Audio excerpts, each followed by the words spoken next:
The argument started the way most serious arguments do, quietly. A drawer left open.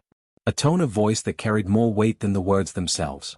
Claire stood at the kitchen sink, her hands still wet from washing dishes, and she felt it before she heard it.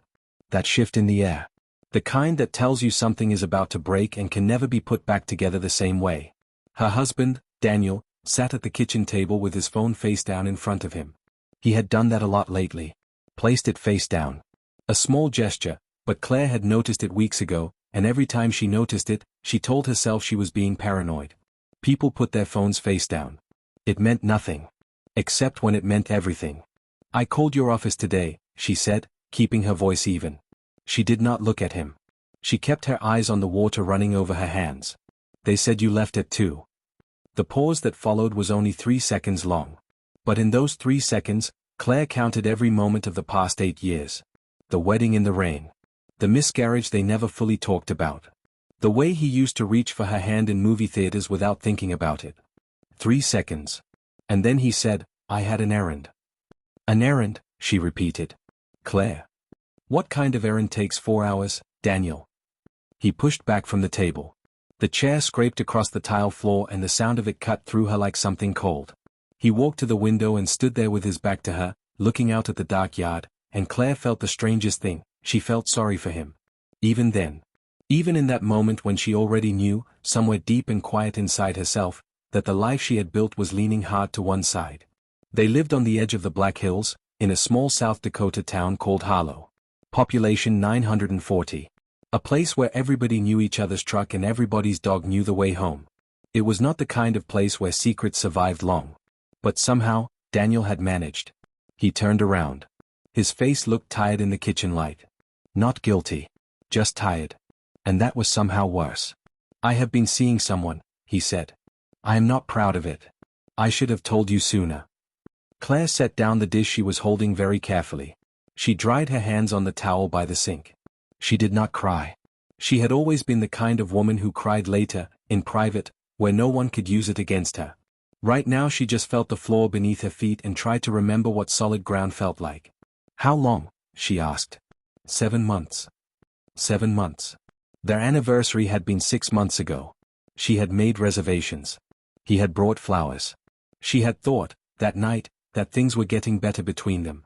She had actually thought that. She picked up her keys from the counter. She did not know where she was going. She just knew she needed to be somewhere that was not this kitchen, not this house, not inside this particular moment.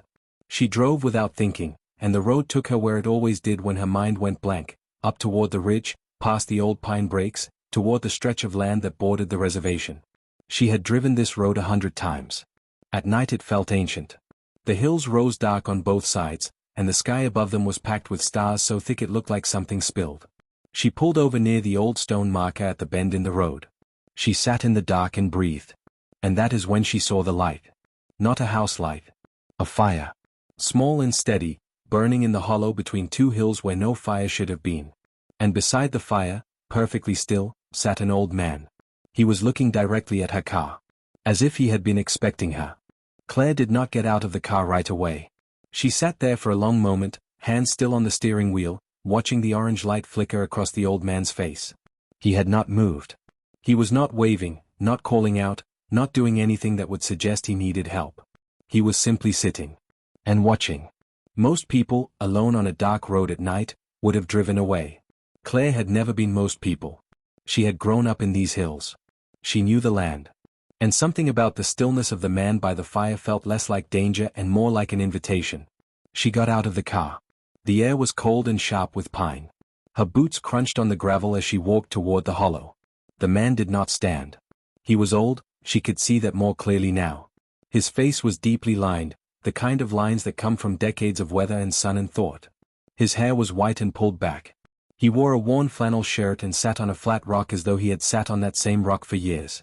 "You drove past this spot 3 times before you stopped," he said. His voice was low and unhurried. "The first time was about 4 months ago. You always slow down here." Claire stopped walking. She was about 10 feet from him now. "I don't think I've ever stopped here before tonight," she said. "No. But you always slow down. People slow down when something inside them is looking for a place to land." She did not know what to say to that.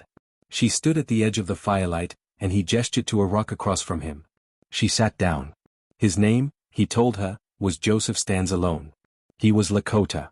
His family had lived on this land and the land beyond it for generations longer than the town of Harlow had existed. He came to this hollow often in the evenings, especially in the seasons when the sky was clear. He had known the family that built the farmhouse 2 miles east. He had watched 3 different people buy and sell the property where the old grain elevator used to stand. "You know a lot about this area," Claire said. "I know what I have seen," he said simply. "And I have been here a long time." She found herself talking. She did not plan to.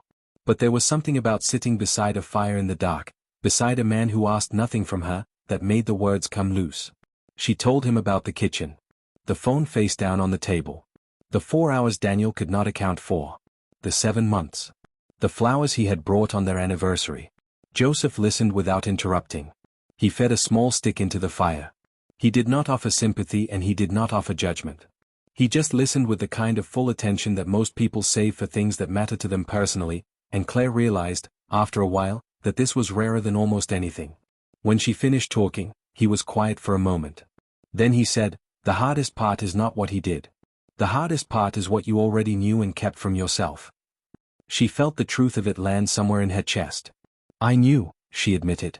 "I think I knew for months." "Then part of you has already been grieving," he said. "That is why you are not falling apart right now. You already fell apart. Quietly. Alone.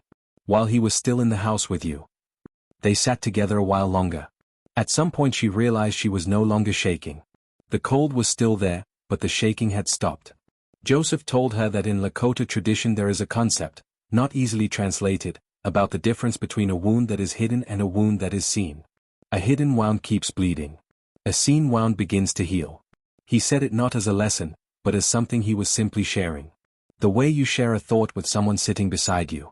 When Claire finally stood to leave, she asked if he would be there again. He said he was often there. She thanked him, and he nodded once in the way of someone who does not need thanks but accepts it gracefully. She drove home slowly. Daniel was asleep on the couch. She stood in the doorway looking at him and felt something shift inside her, not forgiveness, not yet, and maybe not ever. But clarity. A small, hard, clear thing sitting in the center of her chest where the panic had been. She had a decision to make. But she would not make it tonight. Tonight she had already done the hardest thing. She had stopped the car. She had gotten out. She had let herself be seen by a stranger beside a fire, and in being seen, she had seen herself a little more clearly too. 3 days passed before Claire went back to the hollow. In those 3 days, she and Daniel existed in the house together the way 2 planets might orbit the same sun without ever touching, present, aware of each other, but held apart by forces neither of them named out loud. He cooked dinner the second night. She ate it. They watched television without speaking. When she got up to go to bed, he said her name, and she stopped, and then kept walking. She was not punishing him. She simply had nothing to say yet. The words she needed had not formed themselves properly, and she had learned, through years of living with her own silence, that forcing words before they are ready only makes things worse. So she waited. On the 4th morning, she drove to the ridge before work. The hollow was empty in daylight, just a flat circle of ash where the fire had been, surrounded by smooth rocks arranged in no pattern she could identify. She stood there for a moment, looking at it, and felt something she did not expect to feel, gratitude. Not for Joseph, exactly. For the fire. For the fact that it had been there. That someone had been there. She came back that evening, just before sunset, and this time he was there. The fire was already burning. He was doing something with his hands, she could not see what at first, and then she got closer and saw that he was carving. A small piece of wood, pale and smooth, taking shape slowly under a short blade. "You came back," he said, not looking up. "I said I might. People say a lot of things." He glanced up briefly. "But you came." She sat across the fire from him. For a while neither of them spoke. A hawk circled high above the south ridge, and they both watched it without comment. The sky was going from orange to deep purple at the edges. "Can I ask you something?" she said. "You can always ask." "How long have you been coming here?" He thought about it. "Since I was about 9 years old. My grandfather brought me the first time. He said this spot was a thinking place. That the land here had been used for councils, for decisions, for the kind of conversations that required the right ground beneath your feet." He turned the piece of wood over in his hands. I don't know if that is literally true or if he told me that to make me pay attention to where I was standing. Either way, it worked. Claire smiled faintly. Did he teach you a lot? Enough. He taught me to listen more than I speak. He taught me that most of what people say out loud is not what they actually mean, and that the real conversation is usually happening underneath. Joseph looked at her directly. He also taught me that some things cannot be fixed. Only survived. And surviving them changes you, but it does not have to break you. She felt that settle into her. I haven't told anyone else, she said. About Daniel. My sister keeps calling and I keep letting it go to voicemail. My friends, I just can't. Not yet. You are protecting something, he said. What am I protecting? It is already broken. You are protecting the version of yourself that has not yet decided what comes next. Once you tell people, they will have opinions. They will want to help, and their help will come with directions. You are not ready for directions yet. You are still figuring out where you want to go. Claire looked into the fire for a long time. He wants to go to counseling, she said. He came to me last night and said he had looked up a therapist in Rapid City. He had already called. What did you say? I said I would think about it. Joseph nodded slowly, still working the wood. That is an honest answer. Is it enough, though? Is thinking about it enough when someone has? Thinking is not a small thing, he interrupted, gently but firmly. People rush past thinking. They go straight to feeling, or straight to deciding, and they skip the part where they actually sit with a thing and look at it from all sides. You are in the thinking stage. That is the right place to be. She stayed until the stars came out.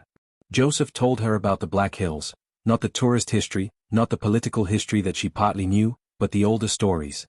The names of places. What certain formations meant to the people who had named them long before anyone else arrived. She listened the way she had not listened to anything in years, with all of her attention, the way you listen when you know you are hearing something that will not be repeated. When she left that night, she felt heavier in a good way. Grounded. Like her feet were actually touching the earth she was walking on. The counselor's name was Dr. Anaya Torres and her office was on the second floor of a building in Rapid City that smelled like carpet cleaner and old coffee. Claire sat in the waiting room with her coat in her lap, and when Daniel came through the door 7 minutes late and sat down beside her without looking at her, she thought, this is what we have become. Two people in a waiting room who cannot look at each other. The session lasted 50 minutes. Dr. Torres was warm and unhurried. She asked both of them to talk about what they wanted from the process. Daniel said he wanted to repair things. Claire said she was not sure yet what she wanted, but she was there. Dr. Torres said that was enough for a first session. That being there was itself a kind of answer. On the drive home, Daniel said, "Thank you for coming." Claire looked out the window at the passing planes. "I didn't come for you," she said. "I came for me. To figure out what I think." He was quiet for a moment. Then, "That's fair." It was the most honest exchange they had had in months. Maybe longer. She went back to the hollow that night. Joseph was there. The fire was going. She sat down and for the first time since this had all started, she talked not about Daniel, but about herself. About who she had been before Harlow. Before the marriage. Before she had made herself small enough to fit inside a life that, she was beginning to see, had never quite fit her properly. She had wanted to be a photographer. She had been good at it. She had a portfolio from college that she kept in a box in the closet and had not opened in 6 years. She had moved to Harlow for Daniel's job. She had found work at the county assessor's office. She had told herself she would pick up the camera again when things settled down, and things had never settled down, and the camera had stayed in the closet. "What would you photograph?" Joseph asked. "Everything," she said immediately. "The hills. The light in the morning on the grass. The faces of people who do not know they are being looked at. The space between things." "The space between things," he repeated. "That is a specific kind of seeing. My professor in college said I had an eye for thresholds. Doorways, edges, the moment just before something changes." She paused. "I have not thought about that in years." "You are thinking about it now," Joseph said. Something shifted in her that night. Not a decision, not yet, but the first movement toward one. Like a stone that has been sitting still for a long time and finally rolls an inch. She began to understand that the question she was trying to answer was not simply whether to stay or leave. The real question was bigger. It was about whether the life she returned to, whatever shape it took, would have room in it for the person she actually was. She went home and opened the closet. She found the box. She sat on the bedroom floor at midnight and went through the photographs one by one. They were good. They had always been good. She had known they were good and she had put them away anyway, quietly, without fanfare, the way women so often set down the things that belong to them because they have been made to feel that carrying them is somehow selfish. Daniel found her there. He stood in the doorway of the closet, and she looked up at him, and for the first time since the kitchen he looked genuinely uncertain. Not about being caught, not about consequences. Uncertain about her. About who she was right now, in this moment, sitting on the floor with her old photographs. "I forgot you used to take pictures," he said softly. "I know," she said. "So did I." He sat down beside her on the floor without being asked. He picked up a photograph, a shot she had taken of a fence line in fog, somewhere in Pennsylvania, years ago.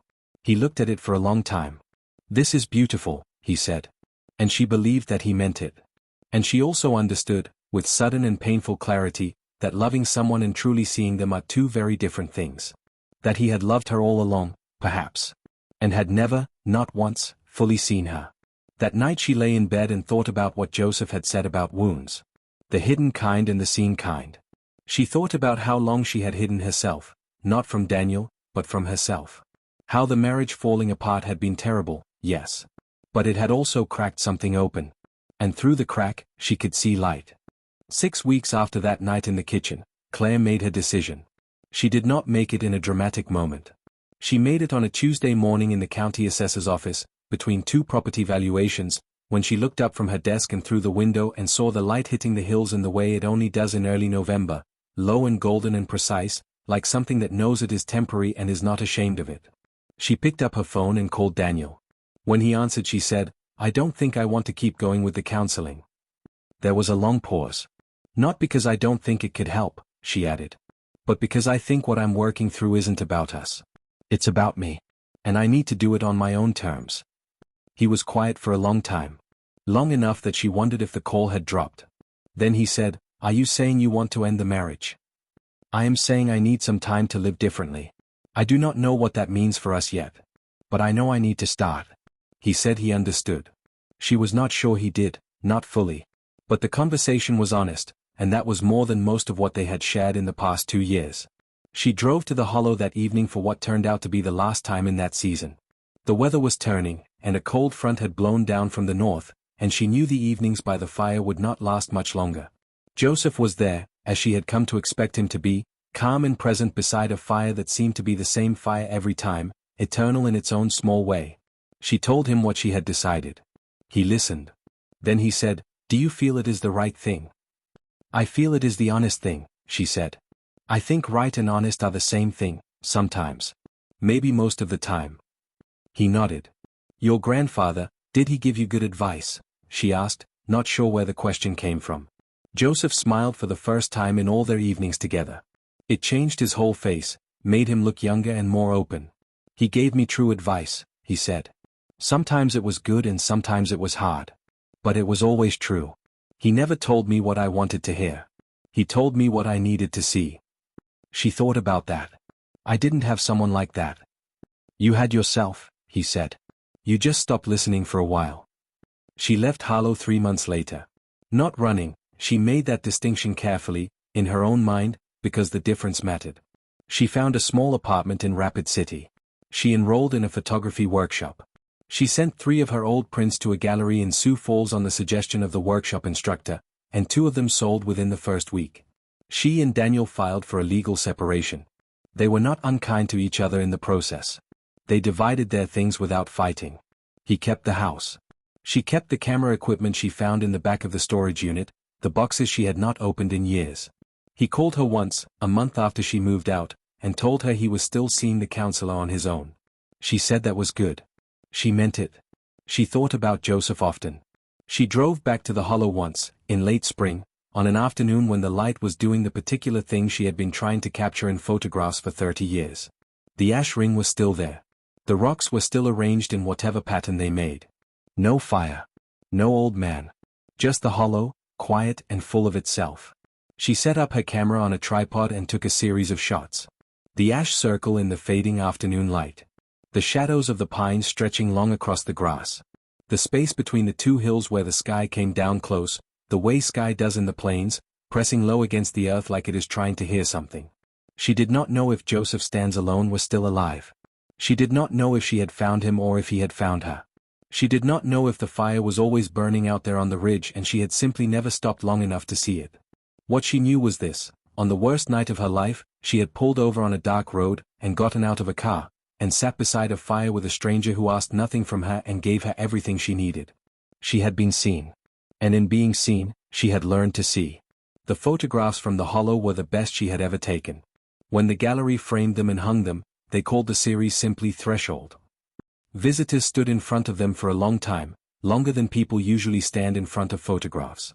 When the gallery owner asked Claire what she had been thinking when she took them, she thought for a moment and then said, "I was thinking about what it looks like when a hidden wound becomes a seen one." The gallery owner wrote that down. It became the description on the gallery wall.